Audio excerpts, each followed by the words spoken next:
वो कल भी मैंने बताया था कि चैप्टर नंबर 12 हमने खत्म किया और 13 स्टार्ट किया था।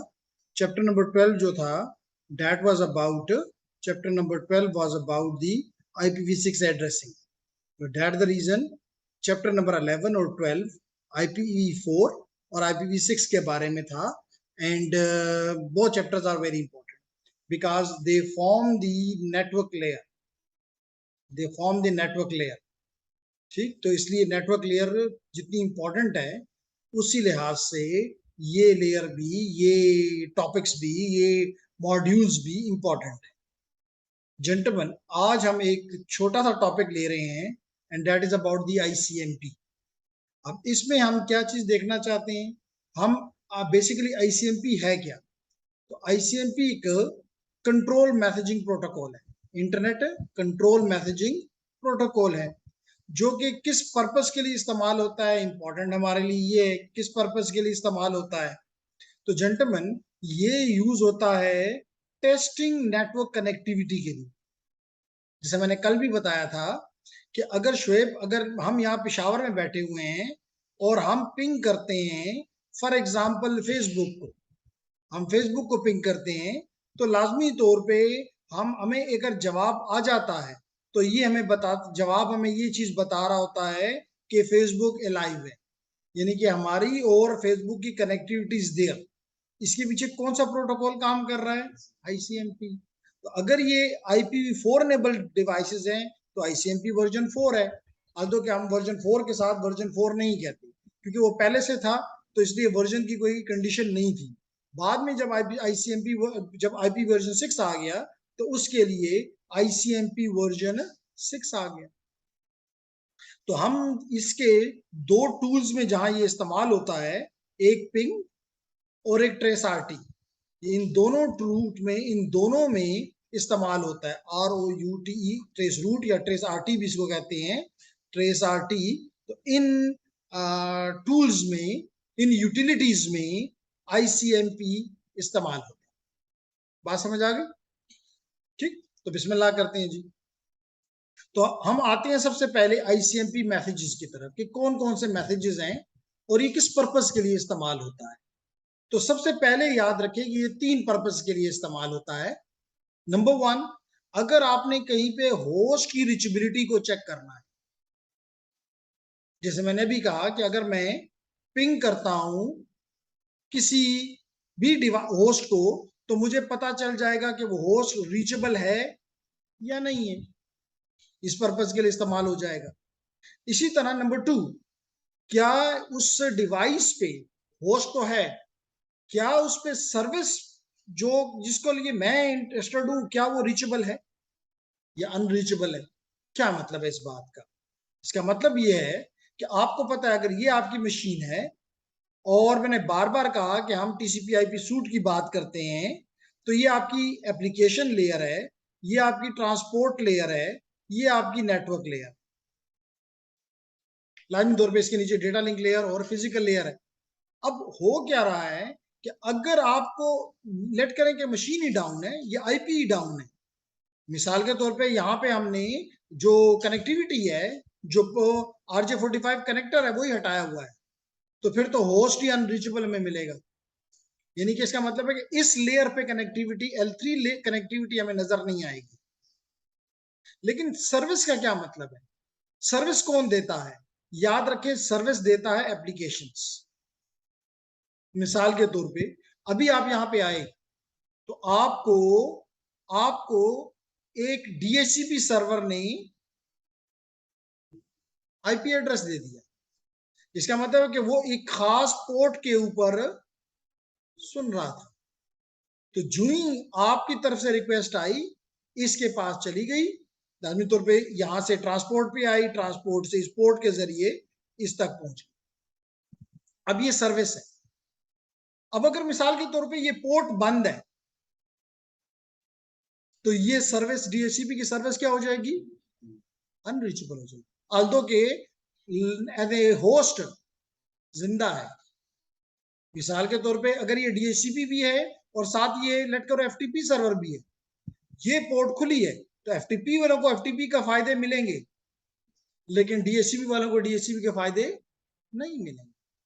इस तरह अगर मिसाल के तौर पे ये डीएनएस भी है, तो अगर ये पोर्ट भी बंद है तो ये लोग इसको रिक्वेस्ट करेंगे कि जी हमारा यूआरएल को रिजॉल्व करके आईपी दे दो, लेकिन ये पोर्ट बंद है, ये सर्विस अनरीचेबल। तो ये बात भी हमें कौन बताएगा? हमें यही आईसीएमपी बताएगा। थर्ड चीज, आपको पता है कि इस लेयर के ऊपर, लेयर 3 के ऊपर हमने एक आइटम पढ़ा था, लेयर आईपी वर्जन 4 में एक फील्ड पढ़ी थी, आईपी वर्जन 4 में भी और आईपी वर्जन 6 में भी।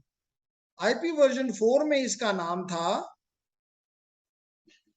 आईपी वर्जन 4 में इसका नाम था टीटीएल, और गलत इसका नाम था, लेकिन जो नाम होता है वो तब्दील नहीं होता। एक दफा जो नाम पड़ गया वो वही नाम है। जैसे बाजों का तो आपने देखा होगा कि किसी घर में बच्चे को जब वो छोटा होता है तो कोई नाम दे दिया जाता है, अब वो बूढ़ा भी हो जाता है तो उसको उसी नाम से, जो कि कोई रिस्पेक्टेबल नाम नहीं होता, लेकिन बस वो नाम है उसका, तो इसलिए हम उसको टीटीएल ही कहते हैं। लेकिन मैंने आपसे क्लास में जब मैं ये टॉपिक पढ़ा रहा था तो मैंने आपसे पूछा था कि इस टीटीएल का यूनिट तो अगर कोई वैल्यू है तो क्या कोई डायमेंशनलेस क्वांटिटी है या इसकी कोई वो है, यूनिट है? तो मुझे याद है कि आप में से किसी ने कहा था कि इसका यूनिट सेकंड या मिली सेकंड होना चाहिए, याद है ना? तो मैंने कहा था नहीं, ये गलत टर्मिनोलॉजी है, जस्ट ये सेकंड्स नहीं है, ये मिनट्स नहीं है, आवर्स नहीं है, बल्कि ये नंबर ऑफ हॉप्स है। ठीक है ना? तो इस वजह से अगर मैं यहां से इसको रब कर देता हूं ताकि कोई ये ना समझे कि वाकई ये सेकंड सी है, तो basically this is equal to the number of hops. मिसाल के तौर पे आपने नंबर ऑफ हॉप्स सेट किए हुए 10, चाहे आप उसको टीटीएल कहो आईपी वर्जन 4 में या नंबर ऑफ हॉप्स को आईपी वर्जन 6 में। क्या होगा कि जब ये पहले, चले हम छोटी वैल्यू ले लेते हैं, लेट करें कि आपने 3 रखा हुआ है, आपने टीटीएल की वैल्यू 3 रखी हुई है एंड हियर इज द 3। क्या होगा जब इस राउटर पे आएगा, यानी राउटर R1 पे, ये इसकी टीटीएल वैल्यू रीड करेगा, 3 है, ठीक है, ये उसको डिक्रीमेंट करके 2 कर देगा, इस वैल्यू को डिक्रीमेंट करके 2 कर देगा और इसको आगे जाने की इजाजत दे देगा। ये अगले राउटर पे चला गया, अगला राउटर आया, उसने देखा 2 है, 0 नहीं है, वो इसको 1 करके इसको आगे भेज देगा। जब इस राउटर पे पहुंचा तो इसने इसको डिक्रीमेंट करके 0 कर दिया, जो ही 0 हुआ इसने इसको आगे भेजने से रोक दिया। लाजमी तौर पे जब आगे नहीं जाने देगा तो क्या करेगा, अपने पास फॉरएवर तो नहीं रख सकता, तो ये इसको सिंपली ड्रॉप कर देगा। अब ड्रॉप तो हो गया, लेकिन इन पिछले राउटर्स को बताना है कि तुम्हारा पैकेट नहीं पहुंचा। तो याद रखो ये कोई एरर डिटेक्शन, ये कोई एरर रिलायबिलिटी नहीं दे रहा, सिर्फ मतलब ये नहीं, रिलायबिलिटी तो ये है कि किसी भी हालत में पहुंचा नहीं रहा, लेकिन पिछले वाले को बता रहा है कि कोई मसला हो गया, आपका टीटीएल जो है वो एक्सीड कर गया, टाइम एक्सीडेड हो गया, जिसकी वजह से आपका पैकेट नहीं जा सका। बात समझ आ रही है ना? तो ये आईसीएमपी जो है ये इन पर्पसेस के लिए इस्तेमाल होता है। तो जेंटलमैन, हम पहली बात जो हमने की कि हमारा पहला टास्क जो है जिसमें आईसीएमपी काम करता है, that is host reachability. Host reachability, चलें जी, इट्स नाइस के अरसलान, जिहाद, लतीफ, चले कम से कम 1 2 3 4 वहां पे हैं, 2 मेरे सामने फिजिकल बैठे हुए हैं, तो 6 इज नॉट बैड। लेकिन जितनी बड़ी क्लास है उतना बड़ा अच्छा रिस्पांस नहीं है। स्पेशली लतीफ, मैं चाहूंगा कि आप फहद को, क्योंकि वो तो आपका क्लास फेलो है, और आप ही के थ्रू आया था इस्माइल जो कि इलेक्ट्रिकल से था, और वो आपका आई थिंक आपके डी खान गई है, तो उन तक ये मैसेज पहुंचा दें कि क्लासेस नहीं लोगे तो नुकसान आपका अपना है। ठीक है लतीफ? और अगर आप खुद भी आके क्लासेस फिजिकल लेना चाहें तो मैं बार बार बता रहा हूं कि we have both the options available for you now. We have the physical classes as well as the online and both are equally good. ठीक. तो हमने कहा कि जी आईसीएमपी इको मैसेज. इको का मतलब होता है किसी को बुलाना. तो the ICMP को message can be used to test the reachability to a host on an IP network. जैसे कहता है the local host send an ICMP echo request to the host. If the host is available, the destination host respond with the echo reply. तो जब echo ICMP echo जाता है, अगर उसका echo reply आ जाए या आप कहते हैं ICMP echo reply आ जाए, इसका मतलब है कि दोनों के दरमियान में कनेक्टिविटी मौजूद है. अब अगर हम इस पे बात करें, देखिए मैं यहाँ पे CMD करता हूं ताकि मेरी कमांड प्रॉम्प्ट ओपन हो जाए. मैं कर रहा हूं पिंग और पिंग कर देता हूं मिसाल के तौर पे www.youtube.com को या cisco.com को. तो आप देखें मुझे ये सबसे पहला काम क्या हुआ. सबसे पहला काम ये हुआ कि मेरे DNS ने इस IP को का, क्योंकि इसको तो नहीं पता था कि youtube.com क्या बला है, इसने इसका IP एड्रेस मांगा. अब मेरे जहां पे जो भी DNS था उसने बताया कि इसका IP एड्रेस क्या है 142.151.5.198. नाइस. अब मेरी मशीन ने काम शुरू किया और इसको पहला इको भेजा, ICMP इको रिक्वेस्ट भेजा कह लें.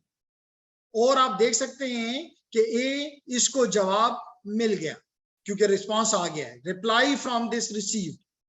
फिर और इसमें कितना टाइम लगा, इसमें टोटल टाइम जो लगा वो 148 मिली सेकेंड लगा.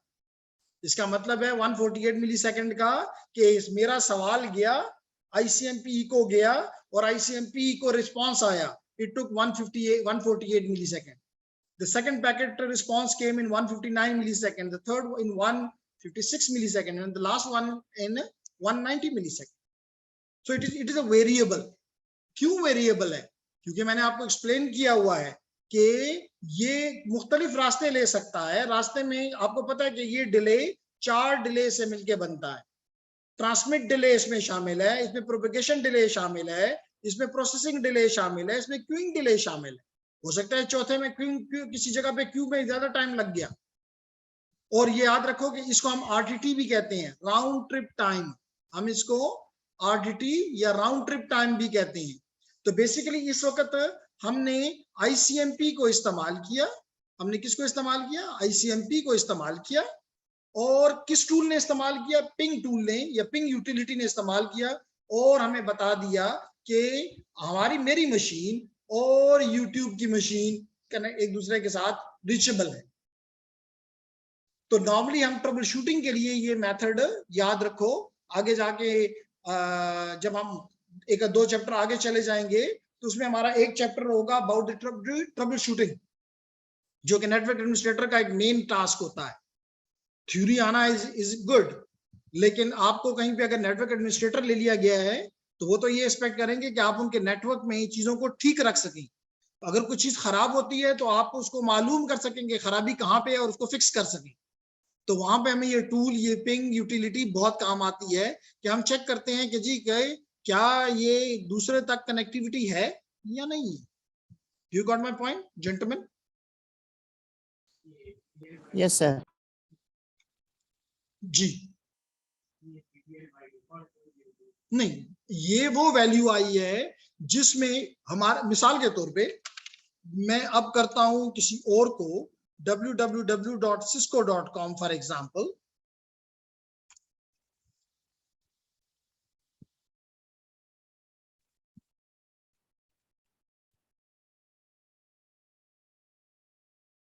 ये अच्छी बता के बास को उन्होंने करते हैं और बास को नहीं करते. कंट्रोल फेसबुक को कर लेते हैं, facebook.com. जी तो अब देखिए 54 है. तो ये बाय डिफॉल्ट वैल्यू नहीं है. ये देखा ये जाता है कि इसने कितना हॉप से गुजर के, मतलब मैक्सिमम 255 होता है, लेकिन हर एक प्रोटोकॉल का अपनी एक वैल्यू होती है और फिर उस वैल्यू को, जैसे मैंने भी एक्सप्लेन किया था, एक एक करके कम किया जाता है। ठीक, तो ये कोई फिक्स वैल्यू नहीं है कि always it will be 102। Machine आपकी एज्यूम कर, कोई भी वैल्यू एज्यूम करती है। ठीक, इसी तरह जेंटलमैन हमने बात की कि डेस्टिनेशन और सर्विस अनरीचेबल। यहां सर्वे डेस्टिनेशन आपकी क्या है, कोई एप्लीकेशन है, होस्टनी की बात नहीं कर रहे। हमने अभी लास्ट स्लाइड में होस्ट की बात की थी कि होस्ट रीचेबल है कि नहीं है, लेकिन यहां पे हमारा डेस्टिनेशन से मुराद डेस्टिनेशन एप्लीकेशन है। इसलिए हमने कहा है कि इसको हमने और के साथ नाम दिया सर्विस अनरीचेबल। ठीक, क्योंकि याद रखो सर्विस कौन देता है, एप्लीकेशन देती है। जैसे मैंने अभी कुछ देर पहले आपके सामने DHCP, DNS, DNS और FTP की इस्तेमाल की। ठीक है, ओके। तो जेंटलमैन कहता है an ICMP destination unreachable message can be used to notify the source that the destination of the service is unreachable। जैसे मिसाल के तौर पे आप आल्दो के बाजू का डिनाइल ऑफ सर्विस की वजह से भी ये होता है, सर्विस होती है अनरीचेबल नहीं होती, लेकिन डिनाइल ऑफ सर्विस की वजह से अनरीचेबल दिखाई देती है। जैसे आपने देखा होगा कि बाजू का बोर्ड ऑफ सेकेंडरी एजुकेशन का रिजल्ट आता है और हर कोई उस वक्त, लाखों लोग जो है वो ट्राई कर रहे होते हैं, उनको उस वक्त वो सर्विस नहीं मिल रही होती, लेकिन उसका मतलब ये नहीं कि वहां पे उस वक्त सर्विस नहीं है। उस वक्त हो सकता है कि वो मशीन बहुत ज्यादा बिजी है। ठीक है, तो उसको हम कहते हैं, उसको हम सिक्योरिटी की टर्मिनोलॉजी में कहते हैं डिनाइल ऑफ सर्विस हो रहा है, डॉस हो रहा है। ठीक, तो लेकिन यहां पे हमारा मकसद ये है, जैसे मैंने भी कहा कि ये हर एक एप्लीकेशन एक मखसूस पोर्ट के ऊपर, एक वेल नोन पोर्ट के ऊपर ओपन है, दुनिया से लिसन कर रही है। इस पोर्ट के ऊपर क्या कर रही है, लिसन। सर्वर हमेशा क्या करता है, लिसन करता है। सर्वर हमेशा लिसन करता है। जैसे देखें ना, आप यहाँ पे आप आए तो आपको आईपी मिल गया, इसका मतलब है कि उसको हमने बताया तो नहीं ना कि शोएब आ रहा है, आसिफ आ रहा है, उसके क्वेश्चन उसको आईपी दे देना, नहीं, वो लिसन कर रहा था। इसी तरह आप उसको, अभी मैंने भेजा facebook.com या youtube.com, तो मुझे आईपी मिल गया, इसका मतलब वो डीएनएस जो था वो इस पोर्ट के ऊपर लिसन कर रहा था। ठीक है, तो कहता है ICMP message will include A code indicating why the packet could not be delivered. यानी पिछली नोड को कैसे पता चलेगा कि क्या वजह हुई जिसकी वजह से मेरा पैकेट डिलीवर नहीं हुआ। तो कहता है कि जी, और जब हम स्पेशली वेब के ऊपर काम करते हैं तो हम इन पैकेट्स को, जो रिस्पांस आ रहा होता है, जो हमारी तरफ से रिक्वेस्ट जा रही होती है, उसको भी पकड़ते हैं, और जो रिस्पांस आता है हम उसको भी पकड़ते हैं। फिर हम देखते हैं कि वजह क्या हुई, क्या मेरा पैकेट सक्सेसफुली पहुंच गया है कि नहीं पहुंचा है। तो जेंटलमैन, अगर आपको ये लिखवा नहीं आएगा कि आपका नेटवर्क अनरीचेबल है, बल्कि आपको एक कोड वापस लौटा दिया जाएगा 0, तो 0 से आप समझ जाएंगे कि वो पूरा का, जहां जिसके जरिए, जिसके साथ आप बात करना चाहते हैं, वो पूरा का पूरा नेटवर्क ही डाउन है, पूरा का पूरा नेटवर्क ही डाउन है, अनरीचेबल है। हो सकता है यूटी है, जैसे लाइट चली गई तो यूटी का पूरा नेटवर्क, अगर हम अज्यूम कर लें कि बैकअप नहीं है, तो नेटवर्क डाउन हो जाएगा फॉर सम टाइम। उस वक्त जितनी भी रिक्वेस्ट आएंगी उनको आईसीएमपी, यानी जो हमारी आईएसपी है वो तो डाउन नहीं है ना, हमारे केस में आईएसपी जो है वो नयाटेल है, तो नयाटेल तो डाउन नहीं है। अब जो भी पैकेट्स आएंगे, जो भी पैकेट यूटी के लिए आएंगे, हमारा जो आईएसपी का रूटर है उसको वो पीछे रिजल्ट भेजेगा कि आगे जो नेटवर्क है जो आप मांग रहे हैं वो अवेलेबल नहीं है, वो डाउन है। लेकिन वो ये नहीं लिख के भेजेगा, कोई ह्यूमन बीइंग तो नहीं है ना कि लिख के भेजेगा sorry your packet has not been send, why, because the network is unreachable. वो सिर्फ ये कोड 0 भेज देगा, वो सिर्फ ये कोड 0 भेज देगा। तो इसका मतलब पूरा का पूरा नेटवर्क ही डाउन है, अनरीचेबल है। अब सेकंड ऑप्शन क्या है कि नहीं जी, नेटवर्क तो काम कर रहा है। अगर ये एक नेटवर्क है, इसके अंदर मल्टीपल होस्ट हैं, तो अब हम ये कह रहे हैं कि नेटवर्क तो मौजूद है, लेकिन एक मखसूस होस्ट उसके अंदर जो है वो नहीं जवाब दे रहा, वो बंद है।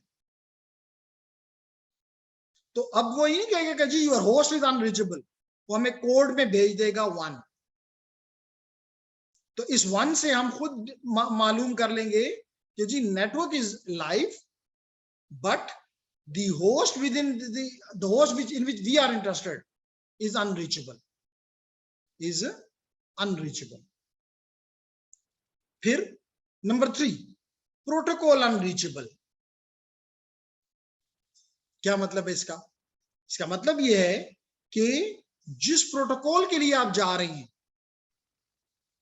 मिसाल के तौर पे टीसीपी है, यूडीपी है,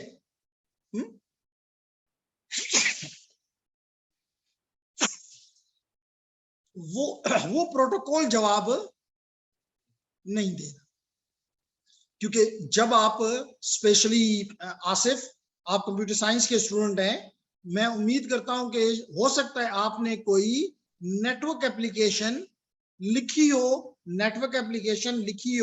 या कम से कम लिखी नहीं तो कम से कम देखी हो, कि आप एक तरफ फॉर एग्जांपल आप एक क्लाइंट एप्लीकेशन बनाते हैं और दूसरे एंड पे आप एक सर्वर एप्लीकेशन बनाते हैं, और इन दोनों को आपस में बात करवा देते हैं, कम्युनिकेट करवा देते हैं। अब आप इसमें बताते हैं ये एप्लीकेशन, क्लाइंट क्या है? एप्लीकेशन है। सर्वर क्या है? एप्लीकेशन है। मैं बंदे को नहीं कह रहा कि मेरा क्लाइंट है। आम बिजनेस में तो हमारा ज़हन ही होता है कि जो हमसे कुछ खरीद रहा होता है या हम कहते हैं हमारा क्लाइंट है। हम इंडिविजुअल को या कंपनी को क्लाइंट कहते हैं। यहाँ पे मेरा क्लाइंट कौन है? यहाँ पे मेरा क्लाइंट है जेंटलमैन एप्लीकेशन। इसी तरह मेरा सर्वर क्या है? एप्लीकेशन। जैसे अभी मिसाल के तौर पे आपने आईपी एड्रेस रिक्वेस्ट की, किसने रिक्वेस्ट की? एप्लीकेशन ने। एप्लीकेशन ऑन योर कंप्यूटर, आपकी कंप्यूटर ने एक रिक्वेस्ट की, और जवाब में भी सर्वर जो था वो भी क्या था? एक एप्लीकेशन थी। ठीक है शुएब? ओके। तो हम कह रही है कि अब इस एप्लीकेशन में आप बताएंगे कि कौन सा प्रोटोकॉल इस्तेमाल, मैं अपने तरफ से टीसीपी करूंगा, लाजमी तौर पर अगर मैं टीसीपी कर रहा हूं तो इधर भी टीसीपी प्रोटोकॉल होना चाहिए, फंक्शनल होना चाहिए। और अगर वो नहीं फंक्शनल तो इसका मतलब है कि प्रोटोकॉल अनरीचेबल है। और सबसे आखिर में पोर्ट अनरीचेबल। पोर्ट अनरीचेबल का मतलब, जैसे मैंने अभी बताया, ये पोर्ट बंद है, बाकी नीचे सब कुछ ठीक है, नेटवर्क भी है, नंबर 1, होस्ट भी जिंदा है, नंबर 2, प्रोटोकॉल भी जिंदा है, नंबर 3, और नंबर 4 में आके जब चेक किया तो पोर्ट बंद थी, जिसकी वजह से मैं डीएचसीपी पे नहीं जा सका। सर्विस अनरीचेबल हो गई। इन अदर वर्ड्स, बात समझ आ गई? तो कहने का मेरा मकसद ये है कि जब आपको आईसीएमपी रिस्पॉन्ड बैक करेगा या फीडबैक देगा तो वो आपको ये नंबर्स लौट आएगा, और आपने अगर इन पैकेट्स को स्निफ किया है,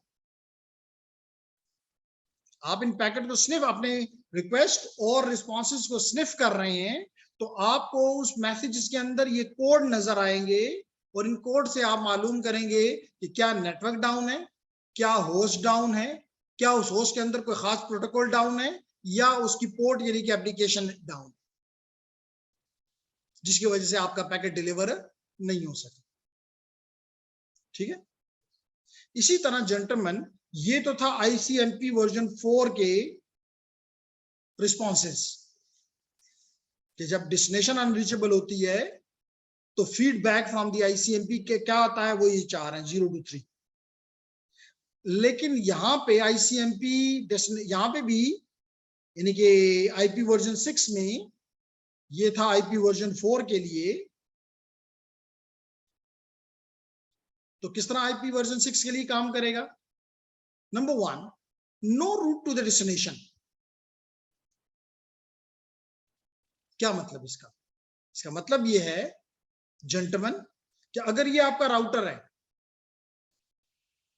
इंशाल्लाह ताला अगर आप लोगों का इंटरेस्ट इस कोर्सेज में बहाल रहा, इस एरिया में बहाल रहा, तो हम देखेंगे कि हर राउटर के अंदर एक राउटिंग टेबल होता है। मिसाल के तौर पे यहाँ पे लेट इट बी 10 लाइंस हैं, 10 रूट्स हैं। अगर इस राउटर के पास एक पैकेट आया,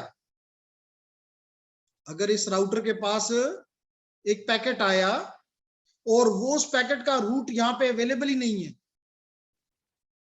तो ये क्या करेगा? तो पैकेट को ड्रॉप कर देगा।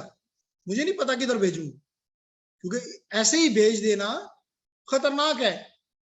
तो मुझे उसका रास्ता ही नहीं पता। हो सकता है मेरे पास 10 आउटपुट इंटरफेसेस हैं, पोर्ट इंटरफेस 1 से इंटरफेस 10 तक, लेकिन मुझे इन 10 की 10 इंटरफेसेस पे कहीं भी नहीं पता कि जहां जो डेस्टिनेशन एड्रेस आया है उसके मुताबिक वो किस मेरी इंटरफेस के साथ करीब है। तो आप इस पैकेट के साथ क्या करोगे? ड्रॉप कर दोगे। और जब ड्रॉप करोगे तो लाजमी तौर पे फीडबैक जब पिछले वालों को दोगे तो उसे कहोगे कि कोड वर्ड 0। इसका मतलब मेरे पास इसका कोई रास्ता नहीं था, इसलिए मजबूरन मुझे गिराना पड़ा। ठीक है। हाउएवर, जब आप सेकंड थर्ड कोर्स पे आ जाएंगे तो हम आखिरी केस में हमेशा एक डिफॉल्ट रूट डाल देते हैं कि अगर कोई भी तुम्हारे पास नहीं है तो इसकी वजह से वो पैकेट ड्रॉप ना हो, बल्कि आपसे ऊपर वाली जो आईएसपी है उसको दे दिया जाए। क्योंकि अगर आपके पास रूट नहीं है, हो सकता है उसके पास हो, आप नहीं जानते इसके लिए रास्ता, तो हो सकता है आपसे ऊपर, मिसाल के तौर पे अगर यूटी के राउटर के ऊपर एज रूटर या बॉर्डर रूटर पे आता है एक पैकेट और उसका रास्ता नहीं पता, तो अगर ये डिफॉल्ट रूट नहीं डाला हुआ तो फिर क्या होगा? पैकेट ड्रॉप कर दिया जाएगा और उसकी वजह से एक डेस्टिनेशन अनरीचेबल का मैसेज बन जाएगा। क्योंकि उसकी रूट नहीं है तो इसका मतलब डेस्टिनेशन मेरे लिए रीचेबल नहीं है। ओके, तो इसलिए मतलब क्योंकि लाजमी तौर पे अगर हम यहाँ पे अब नया टेल है नेक्स्ट आईएसपी, तो लाजमी तौर पे उसके पास ज्यादा इंफॉर्मेशन होगी, ज्यादा रूट्स होंगे। अगर उसके पास नहीं है तो उससे ऊपर पीटीसीएल है, पीटीसीएल के पास होगा, तो कहीं ना कहीं हो सकता है मिल जाए इसलिए उसको। और अगर ना भी मिले तो टीटीएल तो लगाया हुआ है, गिरेगा तो गिरेगा, टीटीएल तो लगाया हुआ है। इसलिए तो हमने ये बात की थी कि आखिरी केस में हमने बात की थी कि अगर नहीं बिल्कुल कहीं नहीं मिलता तो क्या आ जाएगा? टाइम आउट का। क्या आ जाएगा? टाइम एक्सीडेड का। तो इसलिए इस हालत में इसको रखना कोई खतरनाक बात कम से कम नहीं है। ठीक हो गया? बात समझ आ गई? नंबर 2, यहां पे एक और आइटम ऐड किया गया कि नेटवर्क भी मौजूद है। होस्ट ने भी हमें ना नहीं की, प्रोटोकॉल ने भी हमें ना नहीं की, हमें पोर्ट ने भी नहीं ना नहीं की, लेकिन वहां पे डेस्टिनेशन पे कोई फायरवॉल लगी हुई है, उसने आपको जाने से रोक दिया है। बात समझ आ रही है ना? जैसे मैंने आपसे, अगर मैं अभी भी करके देख लूं शायद काम कर जाए, अगर मैं पिंग करूं यूईटी पिशावर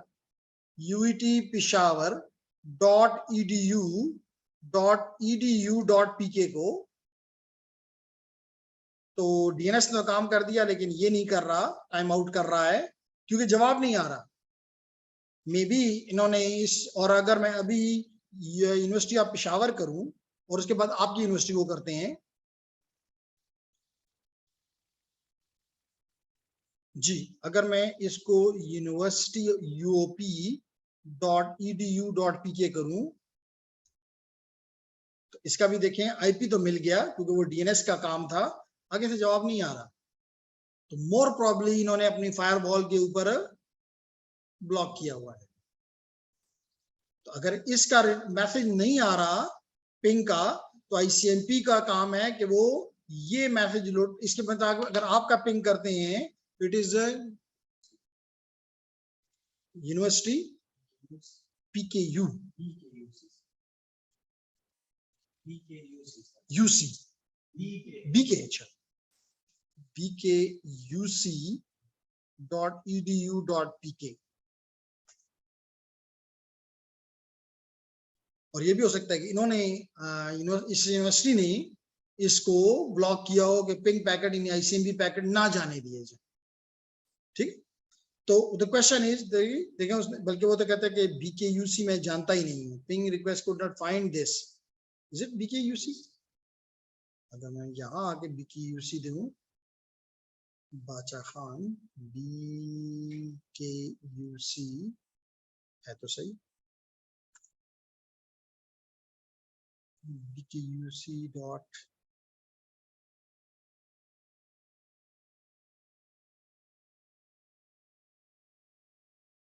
तो जेंटलमैन 1 मिनट के बाद तक, अच्छा तो देखो आ भी गया, तो इट इज बाचा खान यूनिवर्सिटी चारसदा। तो कहने का मकसद ये हुआ जेंटलमैन के आपको जो चीज बताना मकसद है कि अगर आपको फायरवॉल ब्लॉक कर रही है या ACL ब्लॉक कर रही है, तो जवाब पीछे क्या आ जाएगा, IPv6 नेटवर्क को 1। ठीक, इसी तरह ये नंबर 4 तकरीबन वो चीज, एड्रेस अनरीचेबल, एड्रेस का मतलब होता है होस्ट, किसी इंटरफेस, तो दैट इज द सेम। इस तरह पोर्ट अनरीचेबल, तो पोर्ट अनरीचेबल। तो ये दो वैल्यूज, ये दो आंसर्स एग्जैक्टली इसी तरह है जैसे कि host unreachable and port unreachable. ठीक है, बाज केसेस में होता है कि वो चीज आपके स्कोप से बाहर होती है, उस तक आपको जाने की इजाजत नहीं होती, तो उस केस में भी आपको beyond scope of the source address, यानी जिस एड्रेस से आया है उसका लिए ये डेस्टिनेशन नहीं